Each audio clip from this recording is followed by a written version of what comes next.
amazing? There's no other house for as far as the eye can see and then some. I'm saved from a response by an insect swarming perilously close to my face.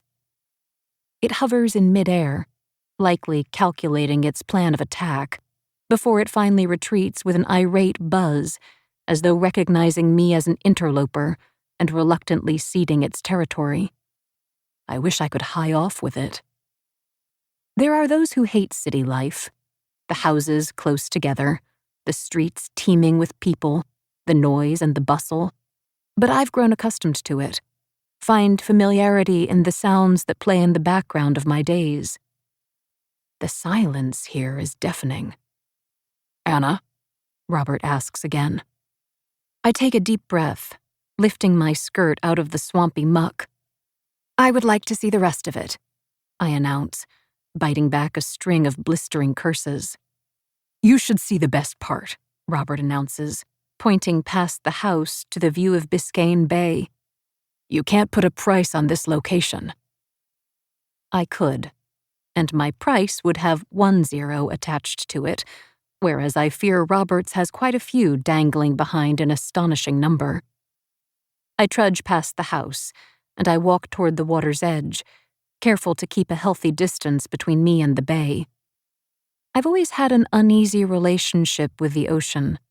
It's lovely to look at, but never having learned to swim, I am terrified by the crashing waves. The closer we get to the bay, the breeze grows, offering a respite from the heat. The water is undeniably stunning, sparkling beneath the sunlight, nothing but horizon before us. For an instant, a breath, I can understand what drew Robert to the property. I imagine there's a great deal you would put up with for a vista such as this one. I glance down at the rocky seawall, a nearly 6-foot drop between the land and the water. The turquoise sea crashes against the coral, forming white foamy caps. It's an abrupt change from land to ocean. Should we put up a railing or something for safety? Robert laughs when I posit the question. "And ruin the view? Besides, to do it the length of the property would cost an absolute fortune. We'd be better off just heaving our money into Biscayne Bay." It feels like we're already doing that. "What about hurricanes?" I ask, turning back to face Robert lingering behind me. "The architect working on the house has built it to withstand hurricanes." Is such a thing possible? It seems hubristic to assume that anything man makes can meet Mother Nature's fury. I turn and peer over the edge of the seawall. Fish flit back and forth beneath the water, their bright colors like vibrant jewels flashing in the sunlight. You don't see that in New York, I suppose. I lean forward. A blood-curdling shriek peals through the air. My shoes slip on the wet ground below, my legs shaking, my body lurching forward.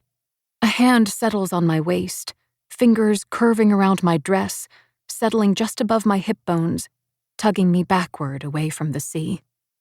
I jump, startled by the motion, my heart thumping wildly as I struggle to get my rattled nerves under control. What was that?" "Peacock," Robert answers, his voice in my ear, his breath hot against my neck. His fingers dig into the soft flesh at my waist. "They're loud birds, and they're all over the property." I swallow, the rush of fear leaving a bitter, acidic taste in my throat. It sounded human. He chuckles, his fingers stroking over my waist as though soothing a skittish animal. "I had the same thought the first time I heard them. You get used to it." Somehow I doubt that. I turn to move out of his grasp, but Robert doesn't let me go. "Be careful. We've already had a worker fall into the water during the construction." I swallow, the sea no longer looking so pretty or the fish so enticing. "What happened to him?" "He drowned, or so I'm told." "How horrible! Poor man." I glance back at the house, trying to imagine living here knowing that I'm only hundreds of yards away from where a man